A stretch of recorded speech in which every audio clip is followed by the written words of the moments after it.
Can we start? Yeah? Okay. So we'll try to finish that today, and next time we can talk about really optimal control as a layer above these things. Okay. Newton type methods, you would see that a lot if you do, for example, real-time optimal control. And the main issue here is very simple. Building the Hessian of the Lagrange function can be quite expensive. I'll talk a bit about that in the optimal control lectures, why it's the case, but it's typically a fairly difficult thing to compute. So we try to use approximations of that instead that are like cheaper to build. But then it's kind of the same story as I explained this morning about with this M matrix. When you approximate the Jacobian of your equations and try to take Newton steps from that, you pay a price in terms of convergence. That's kind of the same story here, really.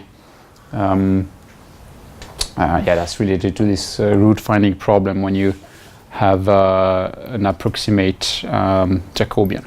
So use this Mk instead of computing the genuine matrix and take steps with that. And when you do that, you're basically talking about Newton type techniques. That's a kind of a code name for essentially saying I'm not going to use the exact Jacobian. And that's kind of the same story as this morning. So we assume some conditions on how that's a Lipschitz condition on how the Jacobian of this R is changing when you change W. So it's about essentially how nonlinear the equations are, and about how wrong you are with your M approximating your true Jacobian matrix. So that's a repeat of what we saw this morning. You also need a good initial guess, and then you have this this contraction as we have seen. So if M was exact, you would have this quadratic contraction rate that is very powerful, like doubling the number of accurate digits at every iteration. If you have an approximate Jacobian, then you have this kappa term that comes on top of that, and that degrades your contraction to something linear. So instead of doubling every digit, accurate digit every iteration, you go more like the error goes from maybe 1, 0.7, 0.49, and so on.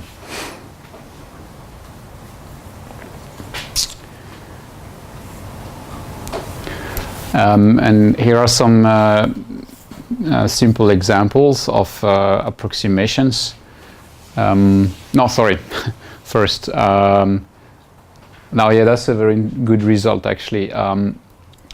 Let's say you use B as a proxy for your in that case, Hessian function, and you use this to form your Newton steps. So we have seen that it will impact the contraction rates, but the good news is that as long as your B is positive definite, then this will be a descent direction. And that's a very powerful result in some sense, if you think. Essentially saying, okay, you don't have the Jacobian or the Hessian of your cost function in this case, but if whichever approximation you're using is positive definite, then you still have a descent direction. So if you combine that with a step size on an optimization problem, you will reduce your cost function. So these results I showed before, or recalled before in the Newton method, they extend directly to optimization problems. So it's the same story.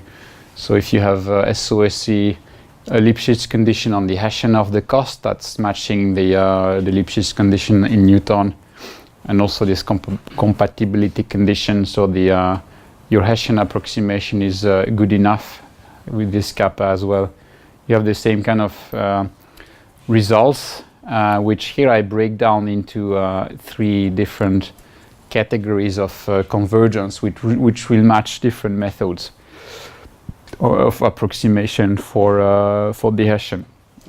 So the ideal one is the quadratic convergence that we have seen before. If your kappa is 0, that's essentially when you have an exact approximation in some sense, in which case your contraction rate becomes quadratic. So that's the very powerful one.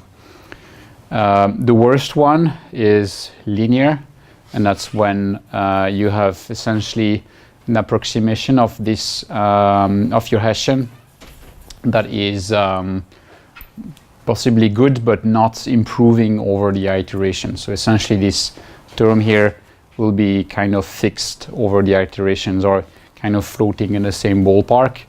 And in that case you have this linear contraction rate, which means at every iteration you will multiply the distance from your solution by some constant less than 1. And in between you have actually something called superlinear. And if you can achieve superlinearity with an approximate method or Newton type method, that's pretty powerful. What it means is that simply you still have a linear rate, but this constant is going to 0 as you iterate. So it's kind of in a log plot, more like in a normal plot, it would go down, but the slope will be going down over time. So that's a pretty strong property. This basically entails that you need your Hessian approximation to get better and better as you progress in the iterations. Okay with that? Okay, a few examples of Hessian approximations. The most stupid one is actually gradient methods, right? If you just follow the gradient of your cost function to take your steps, it's actually a Newton type method where your Hessian approximation is identity times some step size. Essentially that's what you're doing if you do gradient, just follow the gradient of the cost. So you can look at gradient methods in this line. You need to adjust the alpha typically. If you apply the conditions of before on the gradient methods or steepest descent, you will find that essentially you have a linear convergence. So that's classic for gradient methods. You have a number of people doing gradient techniques for a number of reasons in a number of contexts. One of them would be that the problem is so massively huge that there is no hope of solving the linear systems. Talking about like millions and millions of variables, you may have difficulties there. I don't know if you heard about people doing weather forecasting and weather modeling when they have to deliver predictions and estimations. It's actually a massive optimization problem with PDs and everything data. And they have, for example, X hours to solve it because they have to deliver weather forecasts. They actually use Newton methods in there, but solving the linear system is so expensive that they don't do it. They use iterative linear algebra instead. And they end up having essentially what you could call a Hessian approximation or a Newton type technique, which is better than this, but still an approximation. Very, very common Hessian approximation used in real-time optimal control, typically like Mpc Techniques. You all know what Mpc is, right? Yeah. That's very commonly used in nonlinear MPC. And that's used, or that's valid, if your cost function is in this form, which is very, very common if, for example, your cost is meeting a target with your states, or if it's, for example, an estimation problem. One example is your cost function in MPC, right? It can be something like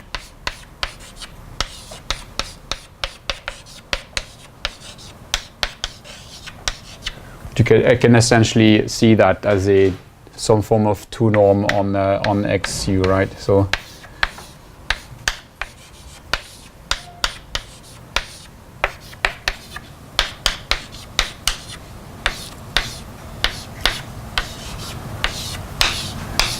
with some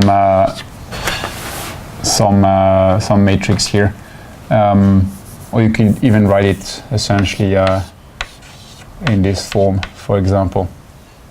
So you have this type of function inside a 2 norm.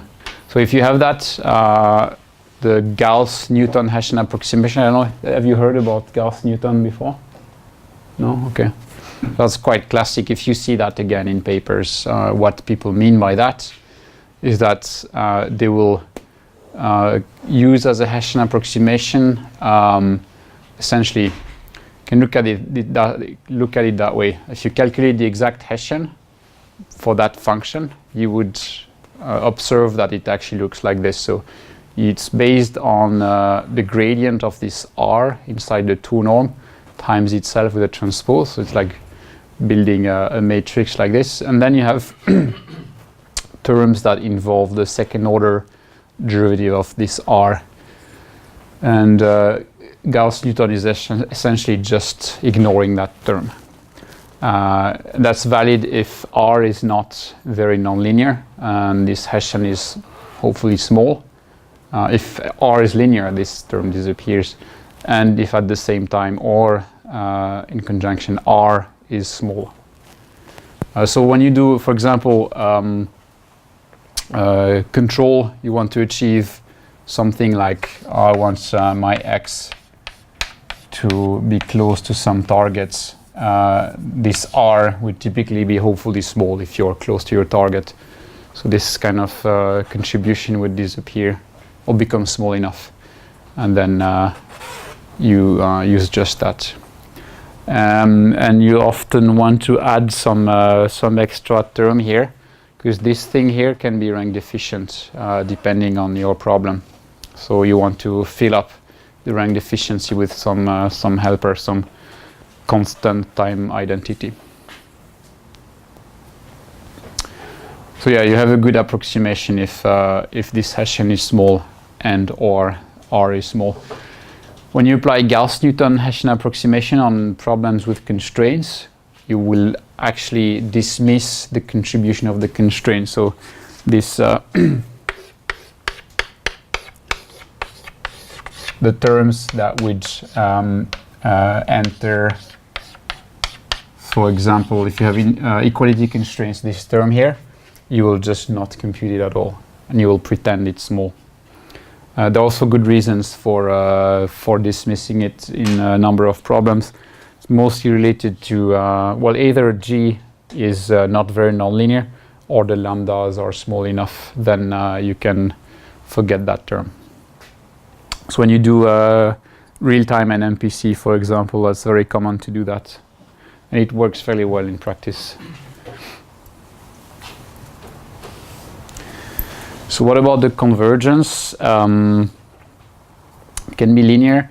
It can be superlinear in some cases, especially when you do control problems and these things here disappear, or the iterations. Another type of technique that I would actually not recommend, but it's used, it's so-called BFGS. Don't remember exactly what the acronym means. It's a bunch of names. You can check that. And it's doing something a bit strange, but essentially what it's doing, I mean, you would not see that from the formula, but what it's doing is essentially you'll be evaluating lots of gradients on your function, and it's basically trying to build the Hessian by taking the numerical derivative of these gradients. So if you have your cost function and you evaluate your cost function on a number of points and the gradient as well on these points, from this information you can more or less infer the curvature of your function, right? And this thing here is basically an iterative way of forming this this approximate curvature.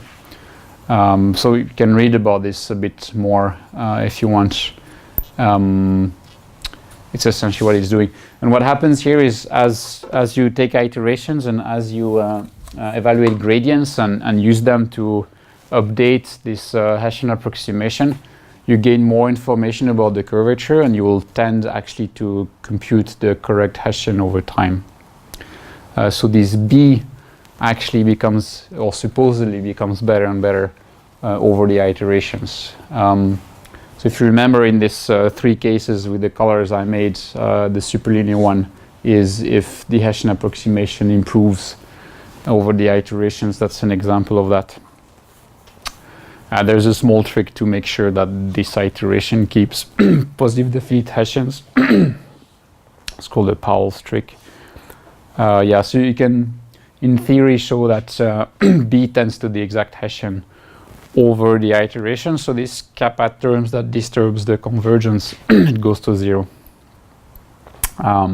Yeah, so you get, in theory, superlinear convergence if you have sufficiently rich iterations in some sense.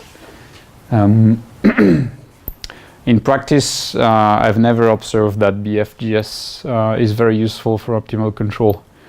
There are a few reasons for that.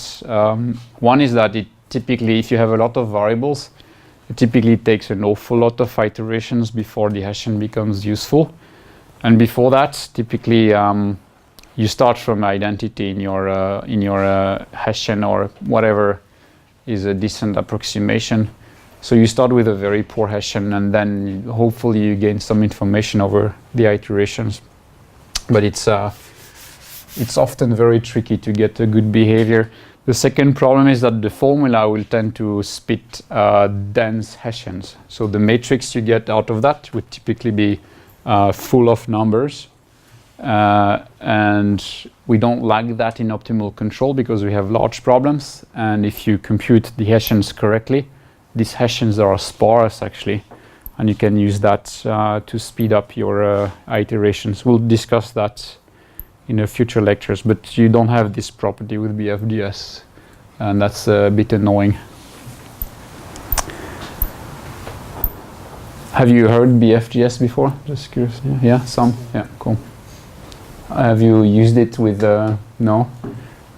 Has anyone had good experience with that? Not sure. Okay. Yeah. Okay. Hopefully we can maybe finish that, maybe not. SQP, do you know these terms? Sequential quadratic programming, yeah. It's one of the very typical ways of solving NLPs, and it's not necessarily the best one to choose when you do optimal control, but it's still one in a very useful technique.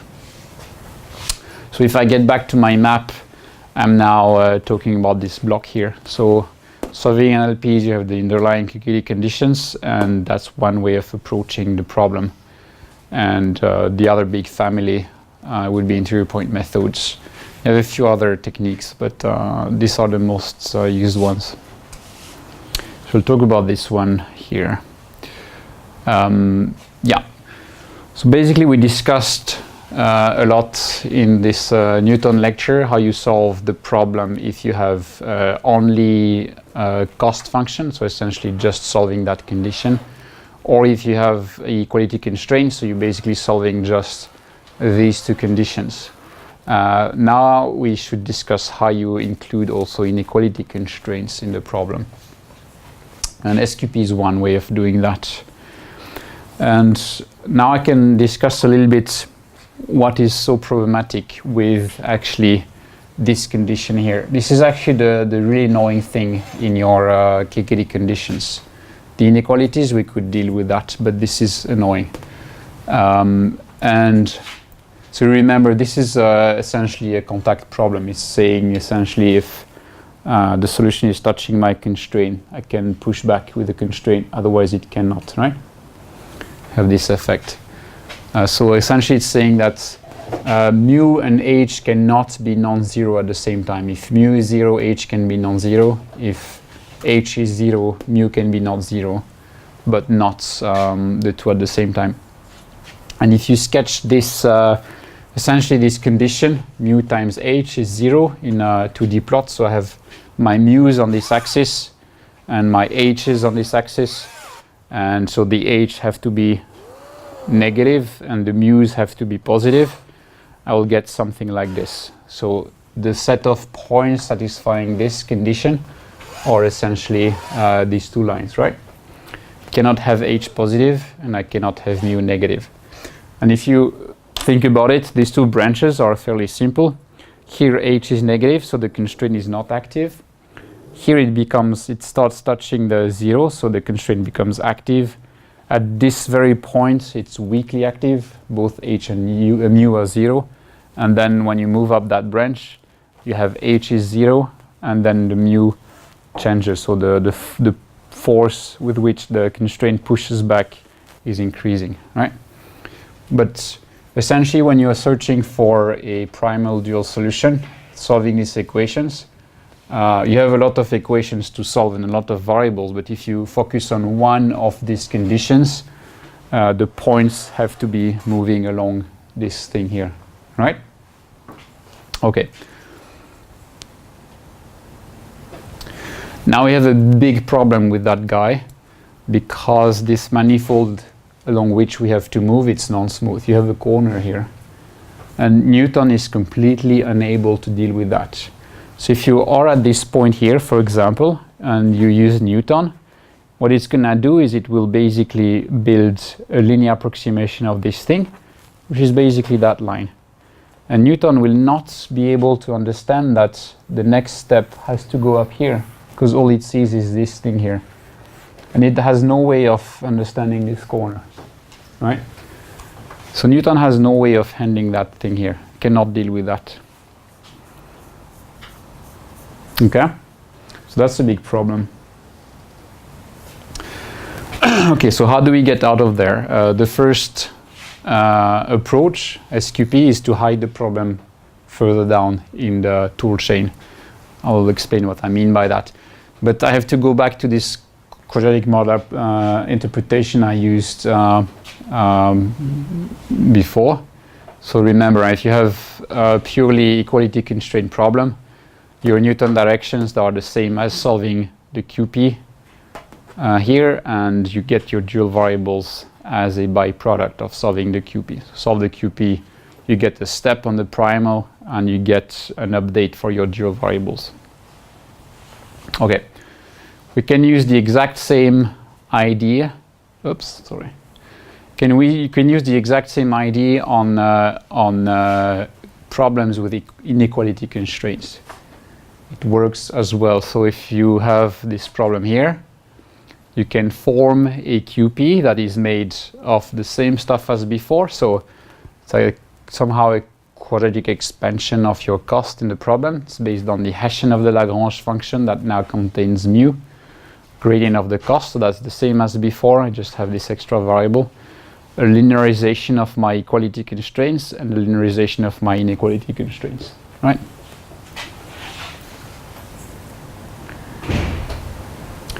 And if I solve that QP, I get a genuine Newton direction in the primal variables. And the dual variables underlying my QP, they will be direct updates of my lambdas and my mu's. So a prototype of an SQP algorithm. Now I throw in all the components. So I have a T1 merit function with inequality constraints. I did not detail that, but all you have to do is essentially add something that looks like a one norm on the inequality constraints. I'm missing a bracket here. And what that means is essentially this strange term with the sum, essentially attaching no price in having h negative, and giving a slope on having h positive. This is kind of the one-sided version of the one norm that we would apply on equality constraints. And then you would have an SQP algorithm with line search. So you have to guess your primal and dual variables. You have to monitor progress on all your constraints and Lagrange stationarity. You have to form all these terms. So that's the constraints, the gradients, and then the Hessian of the Lagrange function. You form this QP and solve it to get delta W. and you can also get your dual variables. You need to perform a line search on this T1 merit function and find, I'm using alpha here, but that's the T I was having before. To get a step length between 0 and 1, you take a step in the primal variables, and on the dual variables you would take not exactly a step, you would combine the old one and the new one provided by the QP. And that's because the QP is giving you directly an update of the variable, not a step. So you need to do that. You iterate until you're happy with these things here. So the constraints are satisfied and the Lagrange function is stationary. And then you have solved your problem. Right. Yeah, you could code that. Takes not so much time, and test that on some simple problems. So when you call something like fmin_conv, for example, and choose an SQP strategy, it's essentially doing something like this, plus maybe a few heuristics to get things in line. Okay, it's always nice to visualize a bit these things on simple problems. So here's one. I have a quadratic cost function in W with some weighting matrices. Do you understand this kind of notation? Is it a problem, or? Yeah, I can just specify what I mean. Maybe it's.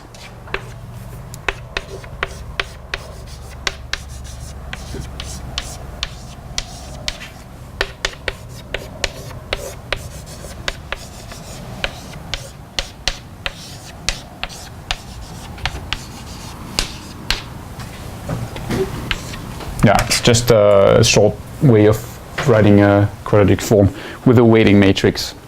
So I know not everyone is using this, but we find it quite often in papers. So yeah, this cost function quadratic, so that's this black curves minimum is here. And then I put in some fancy inequality constraints here, creating a wedge. And it's kind of forcing my solution to not be further than this. So the QP will look like this. So that's the quadratic part with the Hessian of the Lagrange function, gradient of the cost, inequality constraints. I don't have equality constraints here, so that's it. And the Hessian of the Lagrange function would read like this. So Hessian of this cost here. The cost is quadratic, so this term will be constant. But then I have also the Hessian of coming from the constraints, and this mu times h, or scalar product. And since the constraints are nonlinear, they have some curvature, this thing will contribute. So I'm really just applying the algorithm you saw in the slide before to this problem. And I will have, I'll have two multipliers because I have two constraints here. I cannot formulate that constraint in one block. I'll have to formulate that one and to formulate that one, right? This would only be described by a non-smooth function. I don't want to have non-smooth functions in my problem.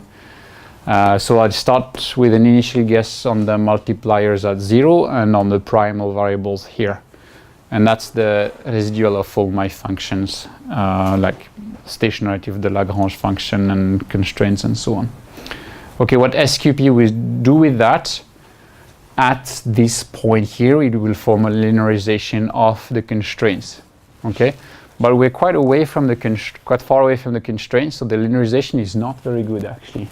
The way SQP sees the constraints, looking at them from that point, is this wedge here. I mean, it's not that bad. It's describing something that is kind of close to where we're going, but it's pretty poor as an approximation. If I start with the mu's at 0, this term will disappear. So the Hessian I get in my QP will basically match the one of the cost function. So these blue contours here, they will match the contours of the cost function. So the way my QP at this point looks at my problem is it sees a minimum here this quadratic function, this blue thing, and an inequality constraint here. So you want to step at this point, right? So we'll go there, full step, t equals 1. And actually, so the approximation is not good, but it does bring us much closer to the solution than we were before. So it's actually not that bad. Okay, then we have a new point, and we have new dual variables. The residual is better, still targeting that. And now we iterate, right? So linearize the constraints, but now we're closer to the point, so the linearization is better. It starts to look a lot more than like what we are going for. The multipliers are non-zero, so this thing here will give a bit of a different curvature to the cost function. So the QP sees our problem as a or our cost as a quadratic function that looks like this with this blue line. So now it's a bit shifted. So you solve this problem. The QP wants to go here. And now we're actually pretty close to the solution. New dual variables, new primal variables. You build the linearization. Now you're quite close to the point, and the linearization looks very good now. Right. Cost function. I need steps here. And now you're pretty much solved. Can do one last step, and linearization is good, and you're good to go. And you see the residual is going down very fast. Actually, we see here this quadratic convergence. It's been there all the time, but we started like 0.1, 0.01, right? And then actually it's stepping very fast. It should be more like 0 to the -4, but it's even faster than that, 11. So in a few steps, we collapse to the solution. Yeah, that's the residual you see here. It's actually collapsing that way in the iterations, and the step size was 1 all the time. So the line search was never triggered in this example. It was always accepting full steps. And that's the quadratic convergence. That's the typical signature. In a log plot, the residual kind of fall down like this. Okay, so that looks very good. I guess I'm close to be done. That's a term you would find in the literature sometimes, and that you would actually observe in difficult problems many times. It's called the Emeritus Effects. And that's an example, quite classic, that illustrates this problem. So it looks like this. You have your cost function here, that's the light blue lines, the minimum somewhere here. And then you have an equality constraint, that's this black line here. And you want to be on that line. So now it's a bit hard to see because the constraint is almost parallel to the cost, but essentially the optimum is here. Huh? So if you follow this curve here, as long as you go here, you're kind of going down in the contour curves of the cost. So we should be here. And so the idea is to start the problem on that point here, for example, and then take Newton steps to try to get to that solution. And you can run the details a little bit, but essentially what happens is if you put yourself at that point and take a Newton step, like a full Newton step on the problem at that point, you'll want to go here. And visually it's quite clear that it would be a good idea to step here. You'll be much closer to the solution. And if you take one more step here, you would actually nail it more or less. But there is one problem. If you take that step, A, you increase the cost because you're moving up along the contour lines, right? And B, you're going off the constraint. So you're both making the cost and the constraints worse, right?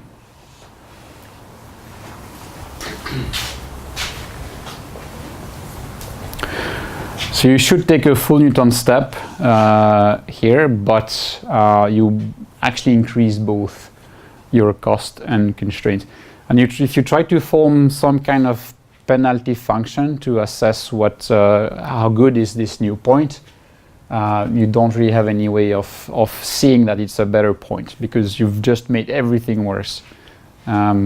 So just the cost and the constraints, that's not an obvious way of assessing the quality of a point. Okay with that? And I can iterate that, illustrate that. Emeritus Effects.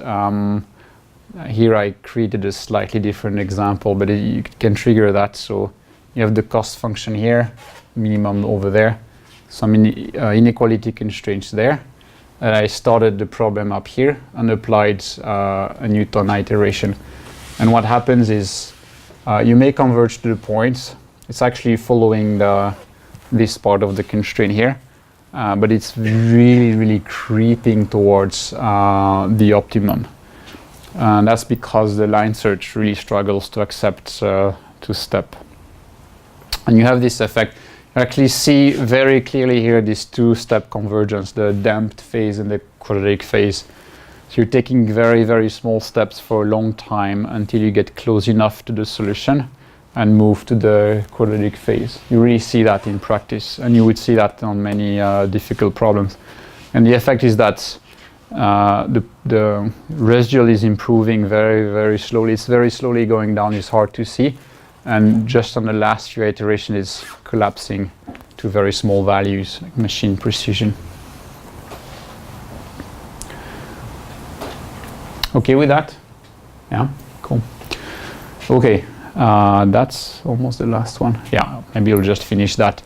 Yeah, that's just an illustration. We discussed that already before, but for example, if you have two constraints here, so that's one G, and that's another constraint, and the correct point would be up here. And so what happens is this point here would create singularity in your iterations. Why? Because the tangent on that constraint is parallel to that constraint. So when you form the linearization of the constraints, these two things would be linearly dependent, and you cannot find a step that satisfies the linear system. So at this point, the Newton step would become singular. And actually, it's really funny to try to start the Newton method on lots of different points in this plane. And I've done that, and you get this situation. So all these blue points, they converge to where they should go, this point here. And all these red points, they collapse down here, and they end up with these black dots, at which point the Newton iteration just gives up and says, I cannot go further. So you get singular systems in here, and you collapse. So again, that's a remark on how important the initial guess is in all these techniques. Yeah, I'm pretty much done for today. It's like spot on time. If you have any questions, I'm still around for a bit. And otherwise, we meet next time. And then we start shooting methods. So that's pure optimal control.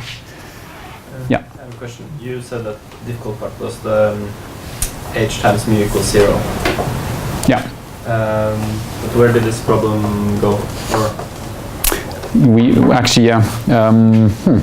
Actually, I can come back to this to show where it goes.